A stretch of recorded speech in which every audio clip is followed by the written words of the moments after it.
नमस्कार, जय जोहार। मैं डॉक्टर पुनीत सोनकर और आप मन बने हमारे संग उतलंघा न्यूज़ में। आज हमारा आप मन ले एक ऐसे शख्सियत से मिलवाने वाला है जिन्हें समाज सेवा के क्षेत्र में बहुत बड़े नाम है, मुकाम है और ऐसा व्यक्ति विशेष है जिन्हें एकला चलो के सिद्धांत में चलते और रास्ता चलाते चलते चलाते बन जाते एक नया कारवा के रूप में।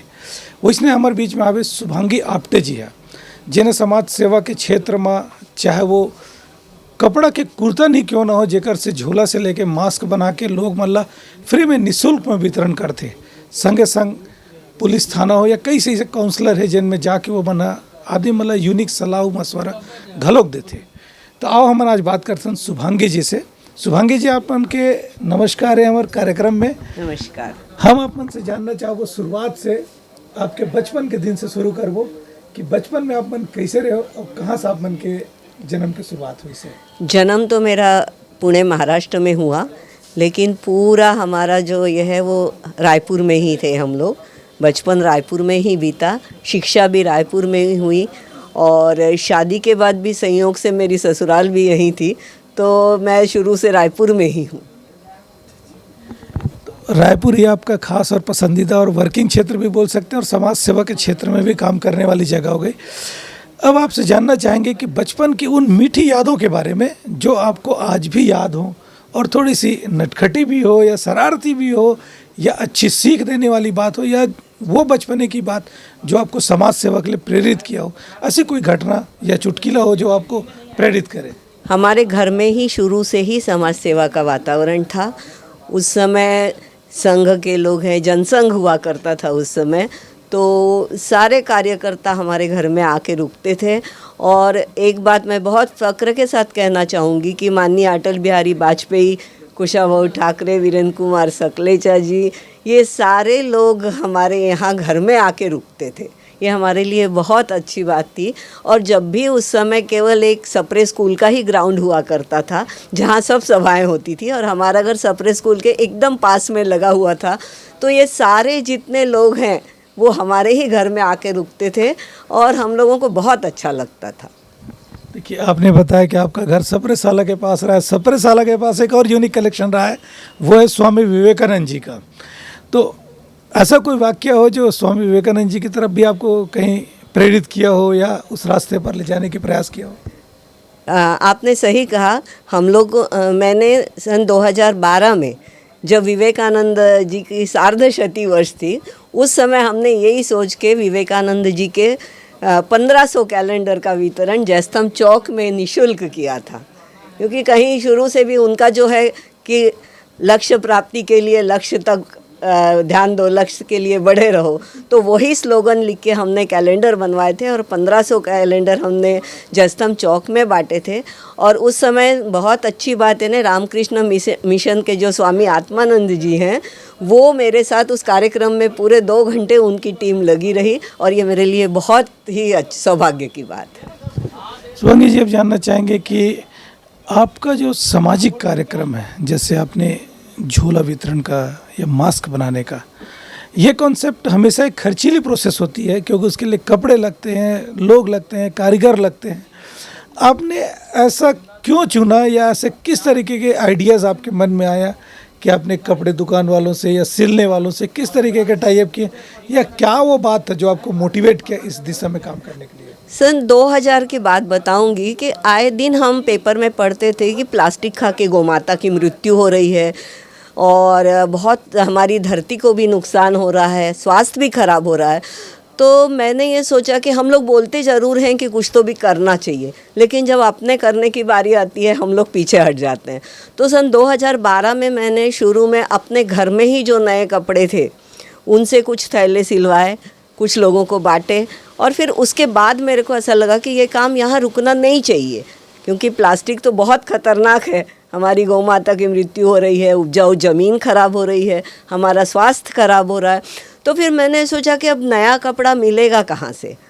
तो सभी टेलर्स के यहाँ संपर्क किया, क्लॉथ मार्केट में संपर्क किया, पंडित जी लोगों से संपर्क किया, क्योंकि जब पूजा पाठ होता है तो हम लोग पंडित जी लोगों को कपड़ा देते हैं, उनसे संपर्क किया। तो शुरू में तो ऐसी स्थिति थी कि मुझे रोज़ 2 घंटे हर टेलर के यहाँ घूमना पड़ता था। उसके बाद भी आधे लोग मना करते थे कि आप बेच दोगे, आप ये करोगे, क्योंकि सही बात है कि जब तक विश्वास नहीं होता तो कोई कैसे देगा।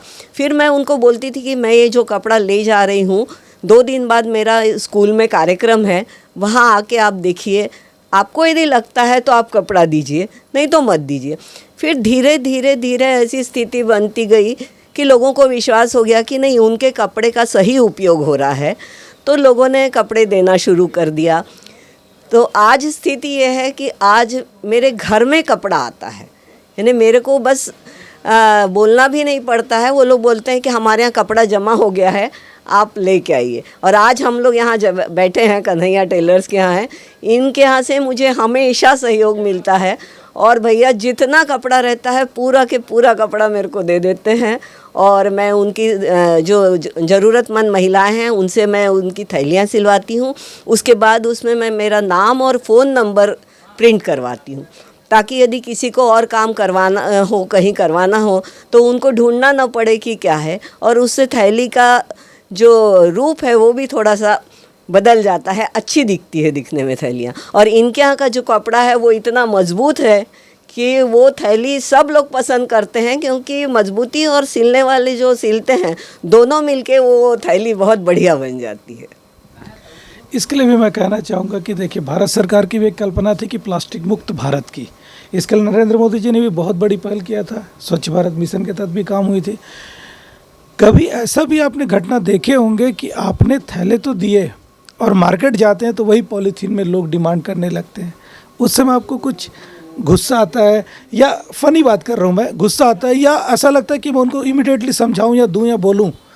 और ऐसा भी हुआ होगा कई घटनाएं कि आपने दिए भी होंगे कपड़े, उसके बाद उस कपड़े का इस्तेमाल न करके वो पॉलीथीन यूज़ किए होंगे, तब आपको कैसा फील आता है? आपने सही पूछा। मैं ये भी करती हूँ कि जब भी मैं जाती हूँ मेरे बैग में 8-10 थैले रहते ही रहते हैं। जैसे मैं भी सब्जी लेने गई हूँ, यदि कोई सामने से सब्जी पॉलीथीन में लेके आते दिखता है तो मैं उससे वो पॉलीथीन लेके मैं अपने थैले में डाल के उसको देती हूँ। और इसके पीछे भी मैंने इसके साथ एक काम और शुरू किया है कि लोगों ने फिर मेरे को बोला कि ये प्लास्टिक की थैलियाँ आपके पास जमा हो जाएंगी, इसको आप क्या करेंगी? तो इससे मैं इको ब्रिक्स बना रही हूँ।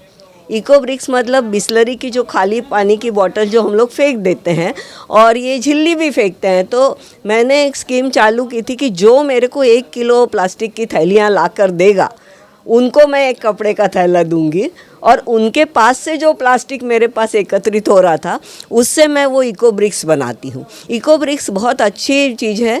अपने यहाँ तो अभी नहीं शुरू हुआ है, लेकिन पूना में, बॉम्बे में इससे बाउंड्री वॉल बन रही है, ये फ्लावर पॉट बन रहे हैं, स्टूल बन रहे हैं। तो एक तरह से उसका भी वो अच्छा यूज़ हम कर सकते हैं। और अभी मेरे घर में ही करीब करीब 100 इको ब्रिक्स बनी हुई मैंने रखी है। अब उससे क्या बनाना है वो आगे मैं तय करूँगी। इसके साथ आप शुभांगी जी और जानना चाहेंगे कि आप थानों में एज ए काउंसलर भी काम करती हैं, तो थानों में किस तरीके से काउंसलर का काम आप करती हैं, और कोई ऐसा केस या हादसा जिससे आपके काउंसलिंग से उनको बहुत बड़ी राहत मिली हो, वो घटना के भी जिक्र बताइएगा हमको। देखिए, काउंसलिंग ऐसा है कि बहुत लोगों को इससे मदद मिली है और कई परिवारों में सुधार भी आया है जो आज भी मुझसे मिलते हैं। देखिए, क्या होता है कि घर के लोग जब समझाते हैं तो बात समझ में नहीं आती, पर दूसरा व्यक्ति यदि कोई उसको अच्छे से समझाता है तो वो एकदम अच्छे से समझ में आ जाता है उनको। और वो जो तय करके आते हैं कि अब हम साथ में नहीं रहेंगे, तो वो जाते समय खुशी खुशी वो परिवार साथ में जब जाता है तो हमको ऐसा लगता है हमने जो भी बताया वो हमारा उतना बताना सार्थक हो गया। शिवांगी जी, ऐसा कोई और घटना या वाक्य जो आपको दिल से प्रेरित करे, इस समाज सेवा के क्षेत्र में और लोगों को जोड़ने की जज्बात पैदा करे, ऐसी कोई घटना या वाक्य आपके साथ बीती, उसको भी हम शेयर करना चाहेंगे। बहुत ज़रूरी है। क्या होता है, जैसे हमारी उम्र में जब लोग पहुंचते हैं तो लोगों में एक उदासी आ जाती है, अब हमको क्या करना है, अब तो हमारी उम्र हो गई है। तो मैं तो हमेशा कहूँगी कि ये उम्र अपनी सही में काम करने की उम्र रहती है। जिस समय हम अपनी सब जिम्मेदारियों से मुक्त हो गए रहते हैं, हमारे पास सांपत्तिक स्थिति भी कुछ अच्छी रहती है, क्योंकि जब हमारे शुरुआती दौर रहता है तब किसी के पास ही नहीं रहता। पर अब ये स्थिति आती है कि बाल बच्चे भी सेटल हो गए रहते हैं, हमारे पास पैसे भी रहते हैं, लेकिन क्या है कि दिशा नहीं मिलती। पैसा भी है तो भी दिशा नहीं मिलती। और जैसे मेरे को ये लगा कि शुरू से ही जैसे हमारे घर में वातावरण था, तो मुझे तो लगता है कि ज़रूर समाज के लिए कुछ ना कुछ थोड़ा बहुत करना चाहिए, क्योंकि जिस समाज ने हमको इतना दिया है तो उसके प्रति कुछ तो भी काम करना ये तो हमारे लिए बहुत ज़रूरी है और ये हमारा कर्तव्य भी है। धन्यवाद शुभांगी जी, आपसे बहुत लंबी चर्चा हुई हमारी। और दर्शकों, आप बने रहिए हमारे साथ और ऐसे ही नए नए शख्सियत से आप भेंट कराते रहेंगे, ताकि आप समाज और समाज सेवा के बारे में भी वाकिफ़ होते रहें। हमको दीजिएगा।